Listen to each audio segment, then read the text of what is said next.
Bukele no podría existir ni habría construido la carrera política que construyó, ni algunos de los hitos que más le vende al mundo, como la liberación del centro histórico, la reducción de homicidios, si no hubiera sido socio de asesinos.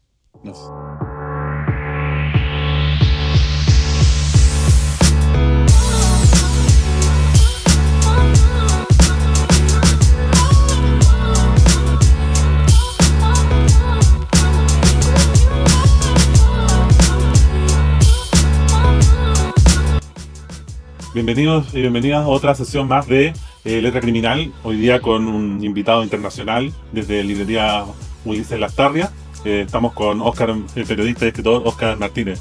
Bienvenido, Óscar. Gracias Luis, un gusto acompañarte. Y queremos hablar un poco de tu libro que estás presentando en esta pasada. Tenemos otras lecturas que dejaremos más adelante, como El niño de Hollywood, que me interesaría hablar, pero tiene que ver, obviamente, todo se relaciona. Bukele, el rey desnudo, sería el libro sobre el que vamos a hablar hoy día. Bueno, Óscar, de la figura de Bukele, tengo una imagen inicial. Cuando conozco a Bukele, cuando llega un poco a estos lados, es un discurso en la ONU, que empieza a hablar de, sobre todo, tecnología, cae muy bien ahí, es muy raro. Me acuerdo en esa época mucha gente de izquierda o progresista lo retuiteó, lo reposteó. ¿Qué hay de esa figura? Y cómo termina en este personaje más oscuro que es hoy día. Recuerda ese tiempo, ya asumo yo que ya era oscuro en ese tiempo, pero esa figura mundial, cómo aparece en escena, ¿es así por ahí? Mira, con una mezcla de gestos, porque ese que vos recordás es un gesto que lo describe muy bien a él. Ahí a él estaba haciendo su proyecto dictatorial. Ya Bukele estaba tratando de controlar todos los poderes para no tener contrapeso, y lo logró. Ahora ya él tiene absolutamente todo el poder. Pero ese discurso de la ONU a mí me sorprendió. ¿Qué hizo Bukele? Tomarse una selfie. Claro. Y decir que la selfie iba a ser más viral que el discurso de Naciones Unidas. Pues claro que iba a ser más viral que el discurso de Naciones Unidas. Las sesiones plenarias de Naciones Unidas no están diseñadas para ser virales. Nunca, o alguien pensaba que iba a haber un TikTok viendo a los señores hablar. Bukele hizo ese gesto que para mí es un gesto vacío. Un hombre que toma una foto y dice, esta foto va a ser viral, y ustedes ya no entienden el mundo. Bukele es eso. Sobre todo es un influencer, y el tema de él es el mismo. Y es muy bueno para venderse. Yo recuerdo, hay una escena que me gusta mucho de Baudrillard, que cuando en el momento dice todo, la política se volvió un espectáculo. Todo espectáculo ya es política, año 2000 más o menos. Eso ya estaba presente, pero lo que hace Bukele, como dices tú, se tomó una selfie, empieza a entender otros lenguajes también, la espectacularización desde las redes sociales también. Sí, aquel es muy bueno para utilizar redes sociales. Bukele viene de joven, pues, él viene de una generación, además no solo es joven, sino que además es de cuna de oro. Bukele es de una generación que son bilingües, hablan inglés, estudiaron en colegios bilingües, manejaban las redes sociales cuando en El Salvador apenas habían llegado, eran de los primeros en usar ese tipo de redes sociales que no estaban tan masificadas en El Salvador, y las sabe usar bien. O sea, lo raro de Bukele, como decir, no es que él haga propaganda de sí mismo, eso es un rasgo de los políticos de cualquier parte. Lo complicado de él es que él logra instalar mensajes y hacerle creer a la gente que a través de la propaganda que te muestra lo podés conocer. ¿Cómo desarrolla esta figura contradictoria que mezcla ambición con carisma? ¿Cómo surge este personaje que a la vez es interesante? ¿Cómo lo trabajas? Mira, a ver, este es un libro de ensayos que son, bueno, como decía Villoro en algún momento, son ensayos que narran o crónicas que piensan, como lo querrás ver. Hay una escena inicial en cada uno de los capítulos, donde yo describo las características que a mi parecer describen bien a Bukele: cruel, internacional, todopoderoso, ridículo, anti-Bukele, distractor. Y cada una se basa en una escena. La esencia del ensayo es interpretar. Yo interpreto a través de esa escena una característica que me parece que está en el ADN de ese hombre. Pero, ¿cómo fue? Bukele siempre quiso el poder. O sea, Bukele empezó en el 2012, cuando era muy joven, como alcalde de un municipio sin ninguna importancia, donde él vive, un municipio donde hay muchos condominios de lujo, como en el que él vive, que se llama Los Sueños, y un montón de zona rural también, donde vive la gente que le presta servicios a esos ricos que viven por ahí. Pero Bukele nunca quiso ser alcalde de Nuevo Cuscatlán. Bukele siempre quiso ser candidato presidencial, y desde el principio entendió que la única forma de destacar desde un municipio sin importancia era ser distinto.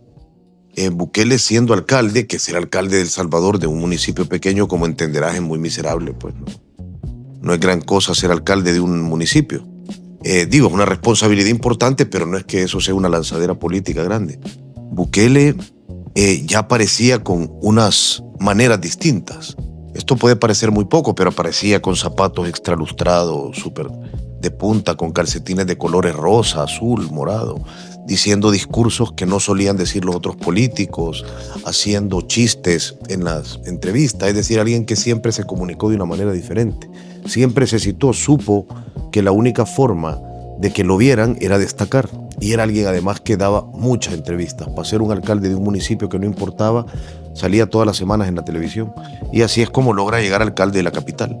Pero Bukele siempre lo que quiso es ser candidato presidencial y siempre supo, lo tuvo claro, que lo estrambótico era útil para ser visto. Me llama la atención, lo nombra varias veces, la noción de pacto. La noción que justamente he trabajado, yo trabajo el tema del crimen generalmente. Eric Hobsbawm trabaja el pacto en los bandidos, Foucault lo dice, Josefina Lubner habla que para todo crimen tiene que ver con una alianza, con un pacto entre el mal y el poder, de algún modo. Y tú detectas finalmente que en la desaparición de las pandillas, que ese es el primer trabajo que hace Bukele, hay un pacto, hay una alianza, como otra contradicción finalmente, como para pactar finalmente con los otros malos, no sé. Bukele, cuando empieza en política, el partido al que Bukele pertenecía, que era la exguerrilla, aunque ahora Bukele se venda como un hombre conservador y de discurso en el Heritage Foundation, Bukele se vende como un hombre de izquierda.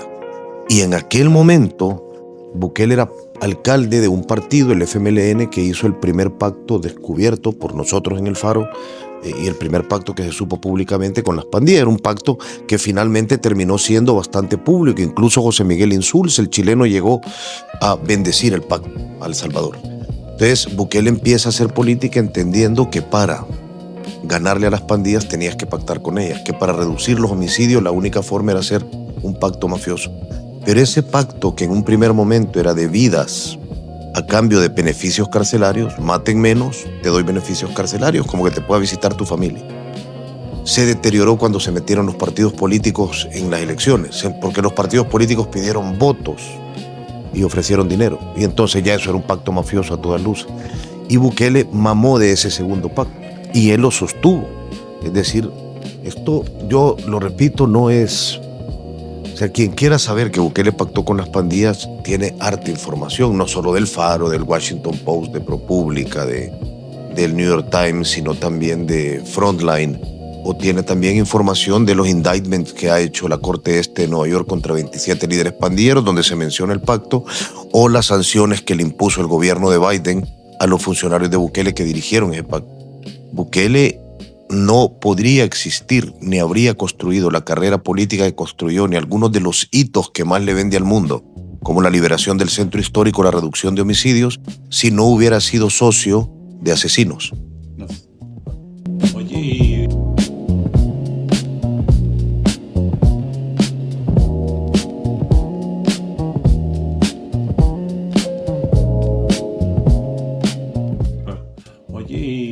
y ahí en ese el título que tú pones, que es el Rey Desnudo, que hace referencia al traje nuevo del emperador, ¿cómo es ese vínculo para levantarlo a él, para alzarlo?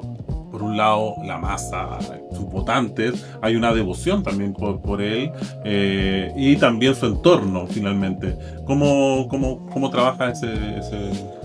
O sea, lo venden como un líder estratégico, lo venden como un hombre, como un estadista, lo venden como alguien con un plan severo, y Bukele va desnudo de todas esas cosas que he mencionado. Claro. Bukele es uno de los hombres más erráticos que ha gobernado un país.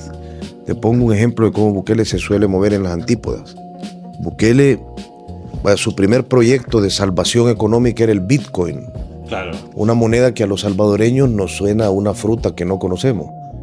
Y el Bitcoin fracasó porque estaba destinado a fracasar. Cualquier persona que tuviera conexión con el colectivo salvadoreño, que es un país muy empobrecido, donde más del 60% de la población tiene trabajos informales, sabía que el Bitcoin, que es una moneda que implica especular, no iba a funcionar de ninguna manera. Tú citas el video del platillo volador. Cuando obviamente una cosa espectacularizada. Estrambótica, él sabe venderse de esa forma y le gusta estar en el centro de esos shows. Bueno, pues Bukele terminó pidiéndole un préstamo al Fondo Monetario Internacional de $4.400 millones, que es la antípoda del Bitcoin. Con el plan de seguridad, pues el primer plan de seguridad de Bukele, aunque nunca lo mencionó, él decía que existía un plan que se llamaba control territorial, que es un plan que nunca nos quiso revelar. Descubrimos que era una falsedad, un cascarón vacío y publicitario. Su verdadera estrategia fue pactar con las pandillas, otorgarles varias cosas, incluyendo liberaciones carcelarias ilegales de pandilleros, etc. Y después, cuando la Mara Salvatrucha masacra masivamente un fin de semana 87 salvadoreños para reclamar de la forma que sabían reclamar a su socio político, Bukele decreta un régimen de excepción. Es decir, ha ido de la seca a la meca en sus decisiones políticas. No es un estadista, no es un hombre que tenga un plan concreto, es un hombre que va teniendo ocurrencias, pero que sabe, y eso sí tenemos que reconocérselo, cada ocurrencia la sabe vender. ¿Y cómo lo ve la gente eso? Porque finalmente, claro, limpia de las pandillas, algo como eso es real, ¿no? Pero por otro lado está esta otra ambición y este otro manejo de poder. ¿Cómo lo percibe la gente? Porque finalmente eso es lo que lo sostiene. Mira, la sociedad salvadoreña, si hiciéramos así una metáfora maluca, es como un animal al que lo han agarrado a patadas todo el tiempo. Yeah. Entonces, si un ratito le dejas de dar una patada y le tiras un pedazo de pan y después lo volvés a agarrar a patadas, te lo va a agradecer. Eso es lo que ha pasado con Bukele. No. Estaban tan apaleadas la sociedad salvadoreña, las pandillas eran brutales, que cuando este tipo logra deshacerse de ellas, la gente le acepta todo, absolutamente todo. Porque no es que El Salvador sea un país pacífico. Un país pacífico no tiene a 2 de cada 100 habitantes presos. Un país pacífico no es un país donde cualquier soldado o policía te pueda capturar si quiere, sin tener que presentarle un requerimiento fiscal y encerrarte durante 15 días en una celda. País pacífico no es aquel donde la tortura, y esto no lo decimos nosotros, lo ha dicho el grupo de expertos de Naciones Unidas, vuelva a ser sistemática en las cárceles, y donde haya evidencia, como concluyeron estos mismos expertos, de que posiblemente estén cometiendo ahí crímenes de lesa humanidad. Es un país donde la violencia ha cambiado de manos, ahora es una violencia estatal la que se ejerce. Pero esa sociedad apaleada, humillada, siente ahora que está menos apaleada, o que los apalean de una forma diferente. Y entonces consideran en esa pobreza de lógica política, si un político me da algo, yo le tengo que dar todo. Esa ha sido la lógica con Bukele. Él me dio algo y a partir de ahora yo le debo dar todo. Y todo es todo. Lo que querrás. Llévate a mis hijos presos aunque no sean pandilleros. Le voy a llamar a eso daños colaterales. Todo significa... no importa que haya más pobreza en el país. Hay 357,000 más personas en situación de pobreza desde que Bukele llegó al poder. Te voy a dar que cuando en encuestas te pidamos que no instaures el Bitcoin, si te da la gana, hacelo. Está bien, no importa. Te voy a conceder que salgan más de 537 cadáveres que han salido de las cárceles, muchos de ellos con señales de tortura.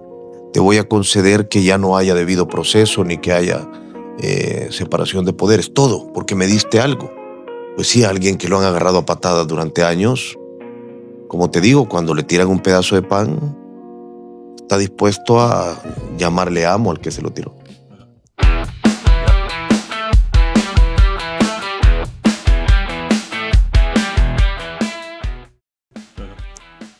La relación con Trump, ¿qué pasa? Hay un video este año que se viralizó, obviamente, que es el momento en que se juntan todos los presidentes de derecha, o va el presidente chileno Kast, que todavía no había asumido, y en un momento se van a sacar una foto y está Kast con lo mueven para atrás, y lo mueven para atrás, lo corren hacia un lado y ponen a Bukele. Y ahí tú citas, me parece interesante ese momento cuando dice Trump diciendo: hay un presidente o hay un país que me interesa que está haciendo las cosas bien, algo así lo dice. ¿Cuál es el rol de Bukele? ¿Cuál es la importancia de Bukele para Trump? ¿Cuál es la importancia de Trump para Bukele? Y de ahí pasamos hacia la bukelización latinoamericana, no sé, del mundo también.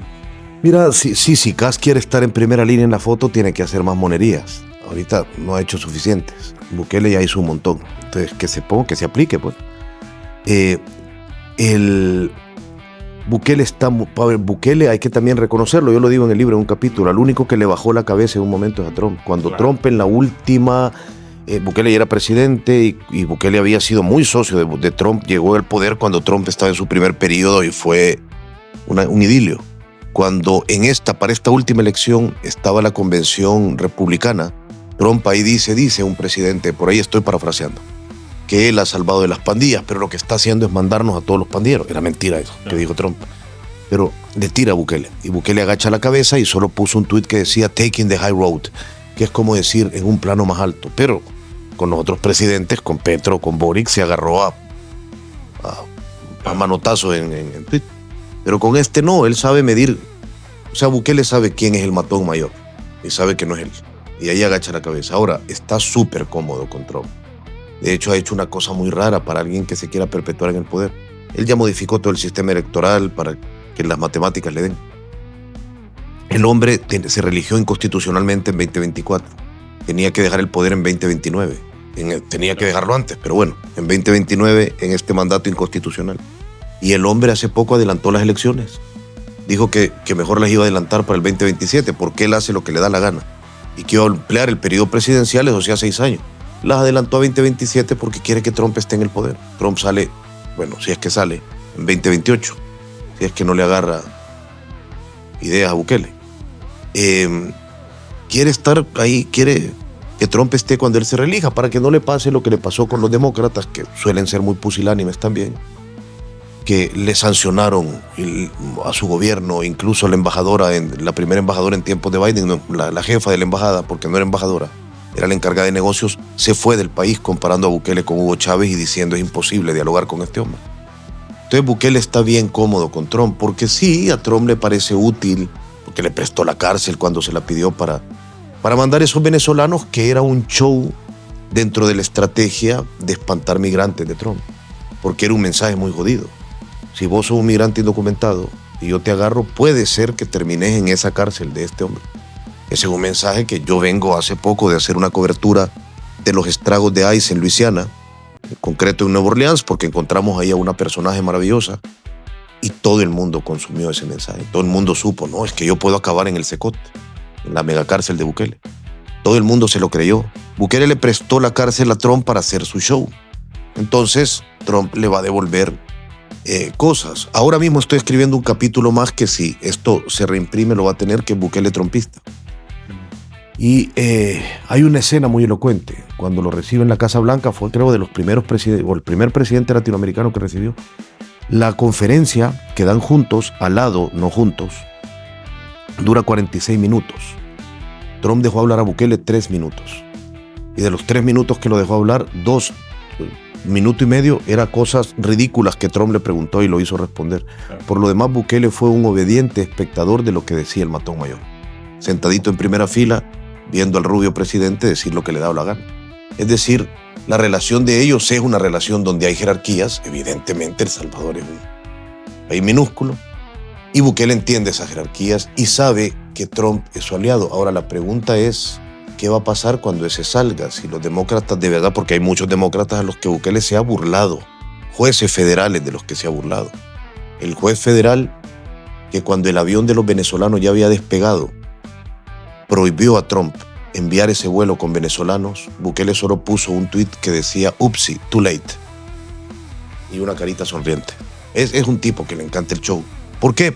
Porque, y con esto acabo la respuesta, yo creo que quizás ese hombre entiende mejor a las sociedades que nosotros. Yo creo que a él le encanta, o sea, Bukele siempre está en conflicto con alguien o haciendo una batallita por Twitter con alguien porque sabe que al mundo actual de la comunicación le encanta el desmadre. Le encanta ver que alguien se esté, perdón la palabra, puteando con otra persona. Entonces, si vos llegás y sos sesudo y haces un discurso y comentas cosas y mostrás pruebas, ya a la gente no le importa. O a mucha gente no le importa. No quiero generalizar y ser tan fatídico. A la gente lo que quiere es una buena pelea. O más, ni siquiera una pelea, un buen pleito.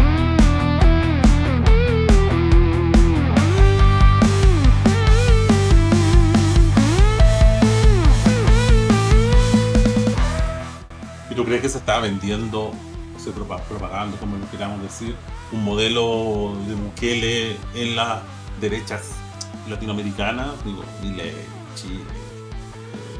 O sea, yo creo que ya Milei estaba suficientemente loco como para no tener que imitarlo. Él ya, o sea, el derroche yo creo que se le puede llamar hombre con esas palabras sin dejar de ser objetivo. El nivel de ridiculez de Milei llega a otro nivel. O sea, andar con una motosierra ahí, claro, o cantando canciones de Charly García. Eso es ya una cosa esperpéntica. Pero no, el problema es que es bien difícil, porque siempre se habla del modelo Bukele. No es un modelo, un modelo es un arquetipo. Bukele no tiene un modelo, ha transitado de una cosa a otra. De nuevo, es lo que tiene es ocurrencias. En el centro de ese modelo, si le querés llamar, hay solo un elemento: tener todo el poder. Todo es todo, no parte, no un pedazo, todo. Ningún contrapeso, todo el poder. Si Bukele te quiere preso, vos vas preso esa tarde. Y si te quiere condenado, te pueden condenar al día siguiente. Y si él quiere reformar la Constitución, lo puede hacer en media hora. No estoy exagerando. En media hora reformó la forma de reformar la Constitución. Entonces, para que alguien sea Bukele, tiene que tener eso. Por eso a Noboa no le funcionó el modelo Bukele, porque no tenía todo el poder. Para ser Bukele tenés que tener absolutamente toda la obediencia de todos los estamentos del Estado, desaparecer todos los contrapesos y poderle hacer a quien te dé la gana lo que te da la gana. Finalmente, cuando hablamos de relato criminal, que yo hablo en esta cuenta, este canal, pienso en tu libro El niño de Hollywood, que tiene que ver ya con los criminales más específicamente, pero hay otra línea que tiene que ver con el poder que a veces se urde menos, que es en este caso el dictador o la masacre política. ¿Cómo ha sido para ti trabajar en ambos lados? O sea, ver la violencia de abajo, digamos, y en este caso la violencia desde arriba también. ¿Hay alguna diferencia o finalmente en este pacto estamos hablando de lo mismo? No, hay diferencias enormes, pero hay una esencia en el centro. Y la esencia es que no somos una sociedad democrática. Habrá otras así. No lo somos. ¿No somos Salvador o no somos...? El Salvador y otros países, claro. Honduras, Guatemala, no lo somos. No nos gusta que la gente tenga igualdad, no nos gusta que se desaparezca la brecha entre clases sociales, no nos interesa que haya un debido proceso, no nos parece que... O sea, como lo simplifico, yo creo que hay un montón de gente que quiere que la violencia se resuelva a balazos. Y el niño de Hollywood era eso. La pregunta inicial del niño de Hollywood, que es el perfil de un sicario de la Mara Salvatrucha, era cómo creamos a este monstruo humano. Pero la pregunta era en primera persona, el plural. ¿Cómo lo creamos como sociedad? Tenemos que haber participado para crear a alguien así. Y con Bukele es lo mismo. Bukele en una sociedad democrática no habría cuajado, no habría logrado una sociedad mínimamente con elementos democráticos, con defensa de la no acumulación del poder total, con memoria de lo que hacen los hombres cuando les das el poder total. No lo habría elegido. Entonces, en ambas situaciones, que Miguel Ángel fue el producto de unas sociedades que estaban diseñadas para que alguien fuera nadie, a menos de que entonces, al dejar no poder ser alguien de una forma, intentó ser alguien de otra forma, de la peor forma, pues una forma asesina, brutal, criminal. Y con Bukele pasa lo mismo. No habría llegado a donde llegó de ninguna forma si esa sociedad tuviera rasgos democráticos. Entonces la pregunta es ¿por qué no los tiene? Bueno, porque ofrecimos unas democracias demasiado raquíticas. Es decir, esa democracia no tocó a un montón de gente. ¿Recomiendan?